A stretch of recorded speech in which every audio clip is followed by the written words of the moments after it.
दोस्तों, कैसे हो आप सब। स्वागत है आप सबका कॉमिक स्टार चैनल पे। तो मैंने मेरी चैनल पे सर्वनायक सीरीज़ और राज कॉमिक्स अपलोड की है, पर ये कॉमिक्स अभी जो है प्रचलन में है। लेकिन मनोज कॉमिक्स, इंद्रजाल कॉमिक्स और तुलसी कॉमिक्स जैसी बहुत सारी कॉमिक्स है जो अभी प्रचलन में नहीं है, जो बंद हो चुकी है।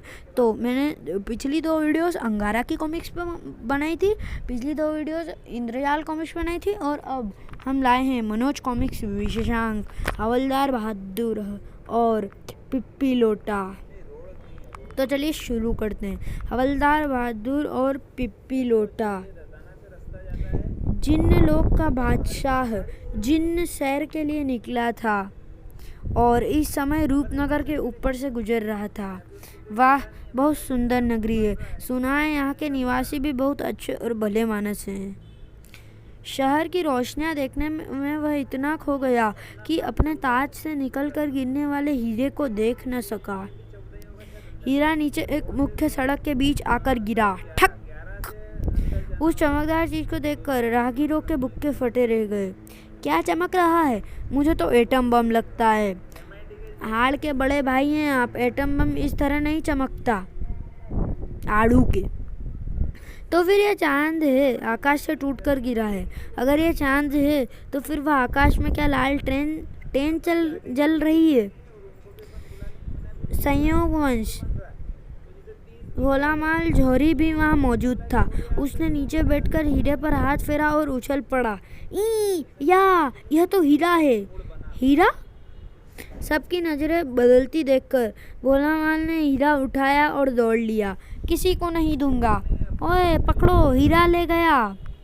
भोलालाल तुरंत ही एक गली में घुस गया। ही डाच दे दूंगा सबको। भीड़ चकमा खा गई।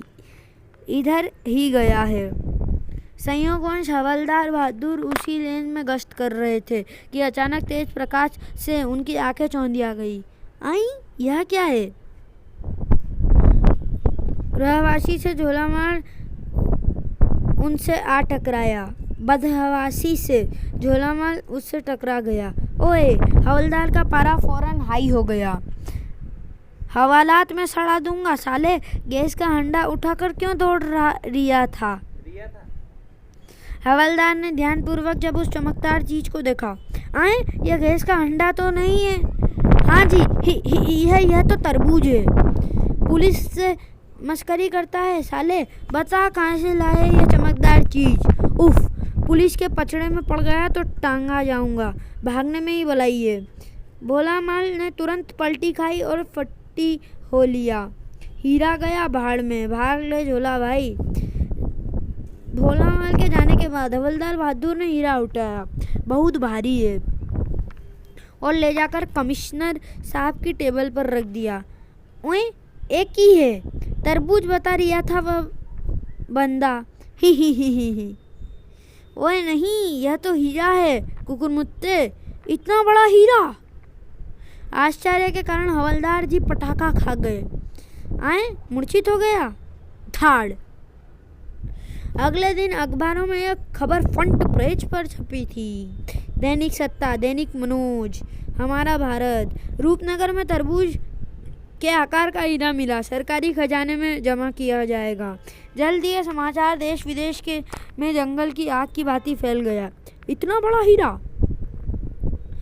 विचित्र नगर के राजा पिप्पी लोटा ने भी यह समाचार पढ़ा। तरबूज जितना हीरा, उसे तो मेरे पास होना चाहिए। कोई है? तुरंत ही सेविकाओं का एक दल भीतर आया। लोटा महान की जय। क्या आज्ञा है महाराज? मैडम हसीना को फौरन यहाँ भेजो। जो आज्ञा। मैडम हसीना विचित्र नगर की सबसे चालाक महिला और सेना अध्यक्ष थी। मैडम हसीना पधार रही है। मैडम हसीना को देखकर पिप्पी लोटा की बाँछें खिल गई। हाय, मर जाऊं गुड़ खाकर, कितनी सुंदर लग रही हो। मैं इस समय ड्यूटी पर हूँ महाराज। आपको ऐसी बातें करना शोभा नहीं देता। ही तुम ठीक कह रही हो मैडम हसीना। हमने तुम्हें एक खास काम से यहाँ बुलाया है। क्या विचित्र नगर में किसी पुरुष ने प्रवेश करने की भूल की है महाराज? अरे नहीं, पुरुष की तो हम खुद ही धूम काट सकते हैं। ही। तो फिर हुजूर परेशान क्यों हैं? तरबूज के साइज का एक हीरा हमें परेशान किए हुए है। पिप्पी लोटा ने मैडम हसीना को हीरे के विषय में सब बताया। तुम तो जानती हो कि हम हीरो के व्यापारी भी हैं। हम चाहते हैं कि वह हीरा हमारे पास हो और फिर हम उसे मुंह मांगे दामों पर आगे बेच सकें। महाराज, मैं आज ही रूपनगर चली जाती हूँ और वहाँ के नागरिकों को लल्लू बनाकर हीरा उड़ा लाती हूँ। रूपनगर पहुंचकर मैडम हसीना ने स्थानीय बदमाश पिलपिल को लल्लू बनाया। पिलपिल जी, मैंने आज तक आप जैसा बांका पुरुष नहीं देखा। पिलपिल पहले शर्माया, फिर मुस्कुराया। इस प्रकार न मुस्कुराओ प्रिय, मेरा दिल धड़क उठेगा। ही। तो मैं क्या करूं सुंदरी? तुम मेरे लिए क्या क्या कर सकते हो पिलपिल? जमीन फाड़कर आसमान निकाल सकता हूँ, चांद को तेरे कदमों पर लाकर डाल सकता हूँ और सूरज को। बस मुझे जहांगीरदार बहादुर और कमिश्नर साहब स्वयं भी निगरानी में रखे हुए थे। सर, मेरे रहते आपको उल्लू की तरह जागने की क्या ज़रूरत है? व्हाट? मेरा मतलब था आप घर जाकर आराम कीजिए, यहाँ मैं संभाल लूँगा। ठीक है, मैं जाकर इंस्पेक्टर खड़गा सिंह को यहाँ भेज देता हूँ, वह तुम्हारे साथ रहेगा। कमिश्नर साहब के जाने के कुछ देर बाद एक पुलिस जीप सुपर स्पीड पर दौड़ती हुई प्रकट हुई। वहीं हवलदार बहादुर केवल 2 इंच दूरी पर जीप रुकी। चर्र बच गया। इंस्पेक्टर की वर्दी पहने पिलपिल जीप से उतरा, साथ ही कुछ संतरी भी थे। I am inspector Pilpil from special branch. Pilpil? Yes, I am Pilpil. और क्या तुम्हें अफसरों को सैल्यूट देना नहीं सिखाया गया? हवलदार ने तुरंत सैल्यूट झाड़ा। सर, हमें बताया गया था कि इंस्पेक्टर खड़क सिंह यहाँ की कमान संभालने आएंगे। घोड़ा, इसे बताओ कि खड़क सिंह क्यों नहीं आया? इंस्पेक्टर खड़क सिंह की मुर्गी पड़ोस के मुर्गे के साथ भाग गई, वह उसे ढूंढने गए हैं, इसलिए कमिश्नर साहब ने हमें भेजा है। समझ गए? Yes sir. तो फिर तुरंत अपने सभी जवान को यहाँ बुलाओ, हम पूरी पार्टी का निरीक्षण करेंगे। सभी जवान सामने आ गए। कुल कितने खरबूज, मेरा मतलब है पुलिसिये हैं? 15 हैं सर। तभी बीडा और उसका साथी टोड़ा जीप से मिठाई की टोकरी निकाल कर लाए। हे सर, ड्यूटी लगाने से पहले इन सबको अपने जन्मदिन की मिठाई तो खिला दीजिए। मिठाई? यम। ठीक है, बांट दो सबको मिठाई। मगर सर, गड़ब। संतरी भी मिठाई पर भुक्कड़ों की भांति टूट पड़े। यम, वहाँ देसी घी की है। ही। मिठाई खाने के 1 मिनट बाद, What is this nonsense? Sorry sir, पेट में कुछ बोल रहा है, क्या करूँ मैं? जंगल निकल जाओ जी। ही। ठीक कह रही आइए, अगर मैं जंगल की ओर न निकला तो सब कुछ पेट में निकल जाएगा, पेंट में निकल जाएगा। शेष पुलिस वालों की हालत भी कुछ ऐसी ही थी।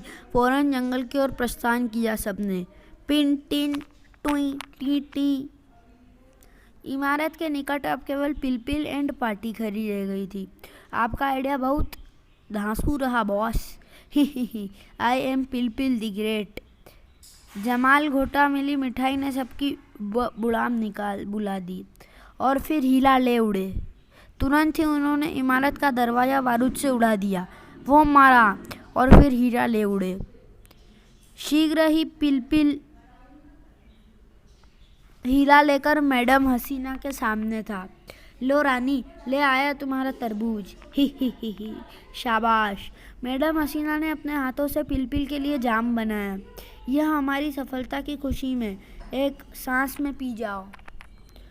एक क्या आधी सांस में लो, ही। पिलपिल ने जाम गटक डाला, गट गट। अगले ही पल आई क्या पिला दिया हसीना। मैडम हसीना ने उससे बेहोश की दवाई पिलाई गई थी। ही। यहाँ का काम पूरा हुआ, अब विचित्र नगर चलूं। उधर कमिश्नर के ऑफिस में, क्या बताऊं सर, लड्डू खाते ही सबके पेट में ढोल नगाड़े बजने लगे और सरकारी सामान खराब ना हो इसीलिए हम सब जंगल की ओर भाग लिए। सरकारी सामान खराब ना हो इसीलिए हम जंगल की ओर भाग लिए। तुमने लड्डू खाया ही क्यों था? गुर्र, इस मूर्खता के कारण ही हीरा चोरी हुआ है। आप चिंता न करें सर, चोर को पकड़कर मैं ऐसे 10 लड्डू खिलाऊंगा कि भीपड़ी बच जाएगी उसकी। कमिश्नर साहब, तभी भड़ाक, आए, यह तो वही पिलपिल है जिसने हम सबको पिलपिला कर दिया था। हाँ, मैं ही हीरा चुरा कर ले गया था, लेकिन मेरे साथ भी धोखा हो गया। मैडम हसीना हीरे को विचित्र नगर ले गई। विचित्र नगर का नाम सुनकर कमिश्नर चौंका। उसने एटलस देखकर कहा, ओए, यह विचित्र नगर तो बहुत खतरनाक जगह। वहाँ तो मुझे खतरों की दुम में धागा बांधना आता है जी। आप मुझे वहाँ भिजवा दीजिए, मैं हीरा वापस लेकर आऊँगा। ठीक है। कुछ ही घंटों बाद एक स्पेशल विमान हवलदार बहादुर को लेकर विचित्र नगर की ओर उड़ चला। हवलदार बहादुर अकेले ही इस मिशन पर जा रहे थे। प्रो-पी को बनाए इस किट बैगों में जासूसी करने के सभी मॉडर्न उपकरण मौजूद थे। इस बार तो मैं जेम्स बॉन्ड की भी ऐसी की तैसी कर डालूंगा। उधर पिप्पी लोटा हीरा देखकर आपे से भाल हो रहा था। इतना बड़ा हीरा, हा, इसे बेचकर मेरा खजाना भर जाएगा। वाऊ। मैडम हसीना, रूपनगर के वासी चुप नहीं बैठेंगे। वह इस हीरे को अवश्य हासिल करना चाहेंगे। नगर की सीमाओं पर चौकसी बढ़ा दो। कोई भी अजनबी मेरे अगले आदेश तक नगर में प्रवेश नहीं करना चाहिए। विचित्र नगर की फौज सीमा की चौकसी के लिए निकल पड़ी। डम डम डम। हवलदार बहादुर का विमान भी विचित्र नगर के ऊपर पहुंच चुका था। विचित्र नगर आ गया। विचित्र नगर में पुरुषों के प्रवेश पर प्रतिबंध है, इसलिए मैं विमान नीचे नहीं उतारूंगा। ओए, फिर मैं नीचे कैसे उतरूंगा? पायलट ने एक स्विच दबाया, ऐसे। ओई, हे। मेरा काम खत्म हुआ, अब वापस चलता हूँ। जंगल में विचित्र नगर की एक युवती एकांत में भगवान से प्रार्थना कर रही थी। हे भगवान, तुम तो जानते हो, स्त्री का जीवन पुरुष के बिना अधूरा होता है, अतः एक ऐसा राजकुमार भेज दो जो मुझे अपनी रानी बना ले और विचित्र नगर पर से क्रूर राजा पिप्पी लोटा के शासन का अंत कर दे। प्रार्थना के बाद वह अपनी बैलगाड़ी लेकर नगरी की ओर चल दी। मेरा मन कह रहा है कि जल्दी मेरी मुलाकात अपने सपनों के राजकुमार से होने वाली है। इधर बेचारा हवलदार आसमान से गिरकर खजूर में अटक चुके थे। ओए, कहाँ लटक गया? बचाओ, अरे कोई है? हवलदार के पुकार उस युवती के कानों में पड़ी। आए आदमी, भगवान ने मेरी बात सुन ली। राजकुमार खजूर के पेड़ में उग गए हैं। नीचे आओ राजकुमार, मैं वर्षों से तुम्हारी राह देख रही थी। ओए, कौन है तू? पहले मुझे नीचे उतार, फिर बात होगी। युवती फुर्ती के साथ पेड़ पर चढ़ गई और ऊपर पहुंचकर उसने द्रांति निकाली और कट। नादान की दोस्ती जी का जंजाल वाली कहावत सत्य सिद्ध कर दी। ओए, हवलदार बहादुर ने विचित्र नगर की धरती को धूम धड़ाके के साथ स्पर्श किया। धम खुर्र।